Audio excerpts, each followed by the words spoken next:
Hello and welcome to tonight's SUNYAC semifinal matchup featuring the third-seeded Plattsburgh Cardinals and the second-seeded Oswego State Lakers. And welcome inside the Moreno Campus Center Ice Arena and a hockey night in Oswego. Alongside me are Luke Owens and Mike Morano. I am Brian Rudman as we get you set for a 7 o'clock puck drop tonight. But before we get to that, we got a lot to talk about on the pregame show. Starting with Oswego's last time out on the ice, it was a 2-1 loss to this very same Plattsburgh team on the road. Guys, what did you see out of that game for the Lakers, particularly the goals? It was a tough start for the Lakers. Plattsburgh got on the board twice in the first period, and that really set the tone for the entire game, as we're going to roll the highlights shortly. But Oswego just came out a little bit flat. You know, it was Plattsburgh's senior night. Maybe that was a little bit of extra motivation, but they just came out and they outgassed Oswego.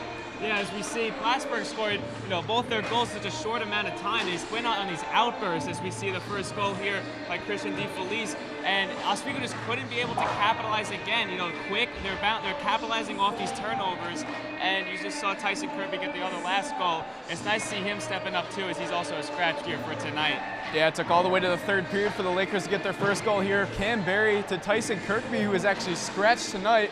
But it was a tough 2-1 loss. It was a gritty, hard-fought game, and the Lakers just came out a little bit flat. And guys, you talked about Tyson Kirby getting that lone goal and Cam Berry assisting on that. Guys who haven't really been in the points column that much this year, how important is it for the Lakers to get production out of guys like that? Yeah, it's interesting, Kirkby being scratched after scoring last game, but when you insert guys back in the lineup like LeBlanc, like Gillespie, you've got to get points from those top three lines, which they really hadn't gotten last game.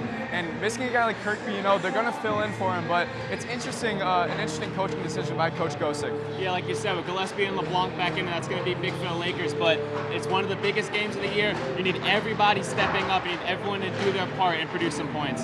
And guys, in that game, Oswego had to kill off a lot of penalties, and they were very strong. What did you see out of their penalty kill that got it done? Yeah, like you see here on the graphic, Plattsburgh State went 0 of 5 on the power play, and what Oswego State did really well is they kept the pressure up on the forward check. They didn't let Plattsburgh State set up. They kept the pressure on even in Plattsburgh State's own zone, and it really looked like it wasn't even a power play at some points for Oswego State with that pressure. Yeah, especially since they were down 2-1, they had to kill off all these penalties because you didn't want to keep adding on to the lead.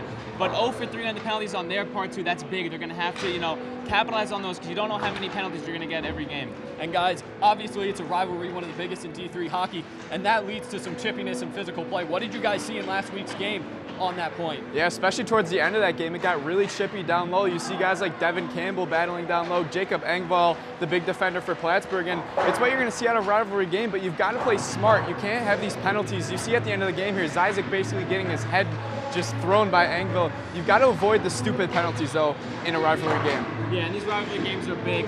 Both teams know what's at stake here. They want to play as aggressive as possible, not let that up, but again, you don't want it to cost you because these penalties can rack up and they can, get some goals in at the worst times for any other teams.